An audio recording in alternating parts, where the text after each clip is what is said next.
से के हिसाब से काफ़ी है। तो न्यूट्रिएंट्स की पौधों को ज़रूरत होती है। तो हम उसके लिए जैसे इस बच्ची ने बताया कि यूरिया डालते हैं, वर्मी कंपोस्ट डालते हैं और भी चीज़ें डालते हैं। तो यूरिया से हमें क्या होता है, इनसे क्या होता है कि पौधे की हेल्थ अच्छी होती है। अब यहाँ पे टूल्स रखे हुए हैं। एग्रीकल्चर जब भी आप करने लगते हो तो पहले सबसे हमें चाहिए होता है सीड। सीड हमारा क्या होना चाहिए, बीज का होना चाहिए और वैरायटी अच्छी होनी चाहिए। ठीक, ड्रिप इरिगेशन में क्या होता है, एक एक बूंद पानी दिया जाता है। स्प्रिंकलर इरिगेशन में वो फुहारा से चलता है, जैसे बारिश चलती है ना, वैसे फुहारा चलता है। ठीक है, इसका मेन उद्देश्य बच्चों क्या होता है, पानी बचाना। क्या होता पानी है, बचाना। तो तरह से देते हैं। आर्टिफिशियल इसको कहते हैं, क्या कहते हैं, इसको कहते हैं आर्टिफिशियल टेक्नोलॉजी। क्या कहते हैं इसको, आर्टिफिशियल टेक्नोलॉजी। ज्यादा फसल थोड़ा पानी से, ज्यादा फसल थोड़ा पानी से। और इससे हम जब भी हमें अपने फसल जो हम यहाँ पे उगाते हैं उनको जो भी हमें जब पानी देने की जरूरत होती है, इनको हम ऑटोमेटिक सिस्टम इसका होता है, वो बाहर से हम स्विच देते हैं, उसके बाद इसमें पानी आ जाता है। तो बाहर देखते हैं,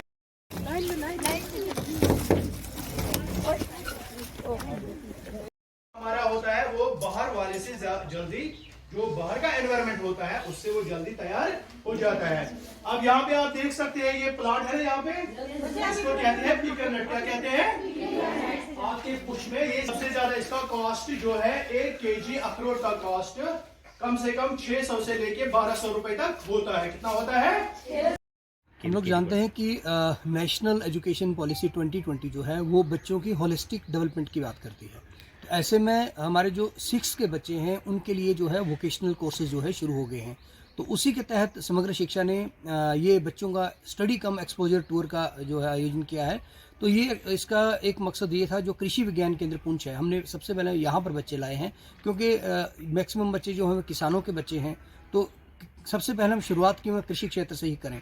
तो कृषि क्षेत्र में किस प्रकार डेवलपमेंट हो रही है, कौन से नए औजार का इस्तेमाल किया जा रहा है, क्या क्या एडवांसमेंट है, क्या क्या जो है क्रॉप्स जो है यहाँ लगाई जा सकती हैं, तो उसके लिए क्या क्या रिसर्च हो रही है। तो बच्चों को एक एक्सपोजर टूर के तहत कृषि विज्ञान केंद्र में लाया और यहाँ के जो साइंटिस्ट हैं उन्होंने काफ़ी डिटेल्ड में बच्चों को बताया कि कहाँ कहाँ स्कोप है और कहाँ कहाँ खेती बाड़ी में हम लोग जो है प्रॉफिट अर्निंग कर सकते हैं, कैश क्रॉप्स कौन सी हैं, कौन कौन सी वेजिटेबल्स या क्रॉप्स जो हैं यहाँ लगाई जा सकती हैं। तो बच्चों ने बहुत आनंद किया। तो मुझे लगता है कि इस तरह के टूर्स बच्चों के लिए बहुत फ़ायदेमंद साबित होंगे आगे जाकर के।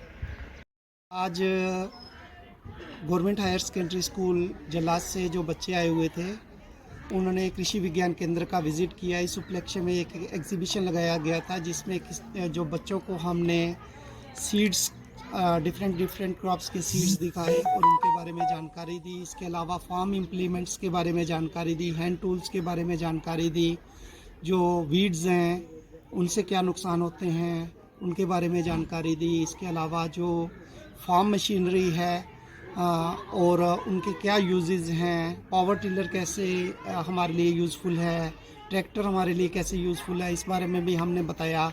अलग अलग फर्टिलाइज़र कौन से होते हैं और उनसे हमारी फसलों को क्या फ़ायदा होता है, ये सारी बच्चों को जानकारी दी। इस उपलक्ष्य पे बच्चों ने जो फार्म का विज़िट भी किया, जो हमारा हाईटेक पॉली हाउस है वो भी देखा और इसके अलावा जो हमारी ग्राफ्टिंग चल रही है वो भी देखी।